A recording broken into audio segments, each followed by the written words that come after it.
Друзі, всім привіт! Сьогодні я готую святкову закуску у вигляді ялинки. Вона точно стане прикрасою будь-якого столу. Це ідеальний рецепт для тих, хто цінує простоту, доступність та креативність. Використовую я лише доступні продукти – це намазка з плавлених сирків та шпроти. А ви не обмежуйте свою фантазію та обирайте свою улюблену начинку. І ваші гості точно будуть в захваті. За основу я беру ось такі зелені лаваші, які я приготувала самостійно. Готуються вони дуже легко, але якщо вам дуже не хочеться їх готувати, то можна використати ось такі магазинні. Мені ж для приготування лавашів знадобиться шпинат, я буду використовувати свіжий. Його мені необхідно подрібнити, тому я перекладу його до чаші блендеру. Якщо ж так сталося, що у вас не знайшлося свіжого шпинату, то можна використати заморожений.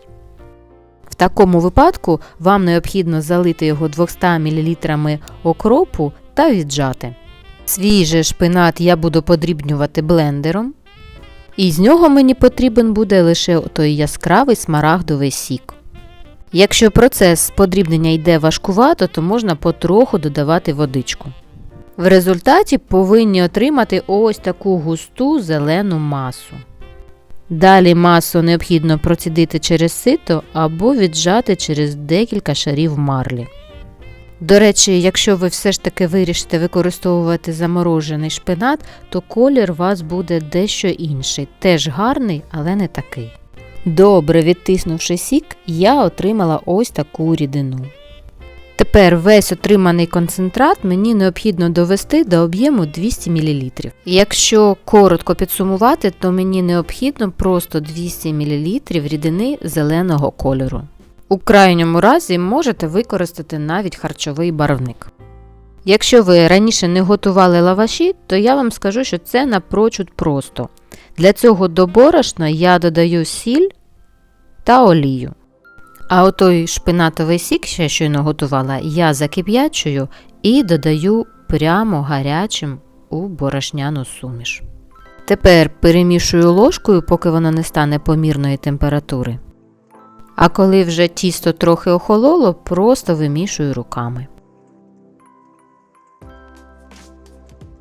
І коли тісто увібрало в себе все борошно, залишаю його відпочити на 20 хвилин, накривши харчовою плівкою. Поки в мене є 20 хвилин, я не гаю часу та приготую начинку.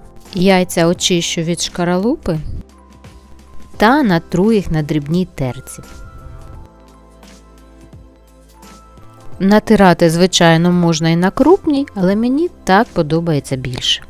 Тепер я візьму 3 плавлених сирочки, вага в них по 70 грамів кожен, і їх я також натиратиму на дрібній терці. Тепер до натертих сирків та яєць я додам вичавлений зубчик часнику та майонез. Все добре перемішую та намазка готова. Замість цієї намазки також можна використати просто вершковий сир. Тим часом тісто вже постояло, воно стало дуже приємним на дотик та еластичним. Більше нічого я не додаю, просто на сухому столі трохи обминаю та ділю на 8 рівних частин. Залишаю собі для роботи лише одну кульку, з якою буду працювати, інші ж накриваю харчовою плівкою, щоб не завітрювались.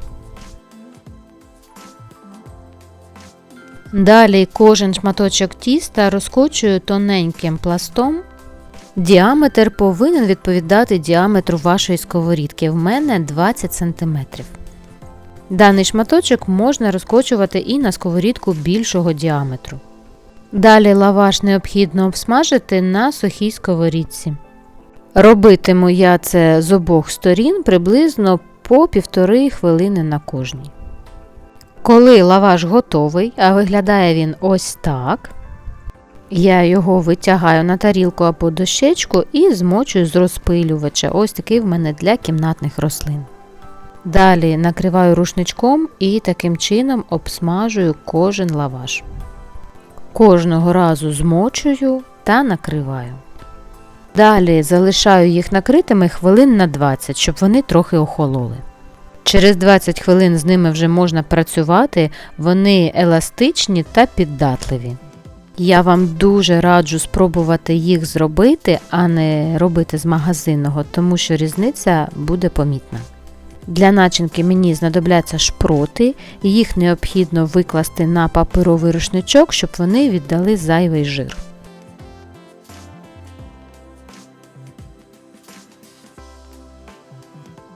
І ще знадобиться трохи зеленого кропу.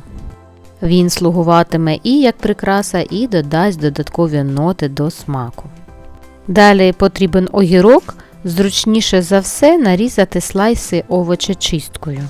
Тоді вони вийдуть рівненькі та добре будуть скручуватись в рулети. Ось тепер можна приступати до збирання безпосередньо самої закуски. Для цього на лаваш я кладу добру ложку намазки та рівномірно розподіляю. Потім беру шпроти, вони вже віддали олію, і викладаю нещільно 4-5 штучок. Тепер огірочок та скручую в рулетик, намагаючись зробити його щільним. Далі крайні шматочки десь по сантиметру з кожної сторони я відрізаю. За рахунок того, що форма лаваша кругла, вони, ось бачите, триматись не будуть. Всю іншу частину рулетами я нарізаю шматочками сантиметри по 2. Ніж від залишків сирної намазки я витираю паперовим рушничком. Один кінець нарізаного рулетика я занурюю в кріп. Далі роблю з іншими те саме, викладаючи їх на тарілку колом. Другий шар викладаю так само, але зменшую діаметр кола. Обов'язково змащуйте повністю весь лаваш ось так до самих країв, тоді у вас точно нічого розкручуватись не буде. З вказаної порції продуктів в мене виходить 2 повноцінні ялинки. А розділивши начинку навпіл, ви можете зробити 2 ялинки з різним смаком. Ялинка готова, тепер залишилось її прикрасити. Прикрашати можна будь-чим, в мене це маслинки, які залишились, та нарізаний заморожений болгарський перець. Я намагаюсь вибирати яскраві кольори, але можна залишити і так, вона вже чудово виглядає. Частину перчику наріжу шматочками, а частину залишу для серпантину. Прикрашена таким чином ялинка виглядає просто неймовірно та дуже святково. Ось така смачна і дуже гарна закуска в нас вийшла. Вона ідеально підійде для будь-якого святкового столу, тож обов'язково спробуйте приготувати, адже це швидко, просто і неймовірно смачно. Робіть її з будь-якими начинками, зі своїми улюбленими смаками та діліться зі мною своїми враженнями. Не бійтесь експериментувати на кухні. Смачного, друзі!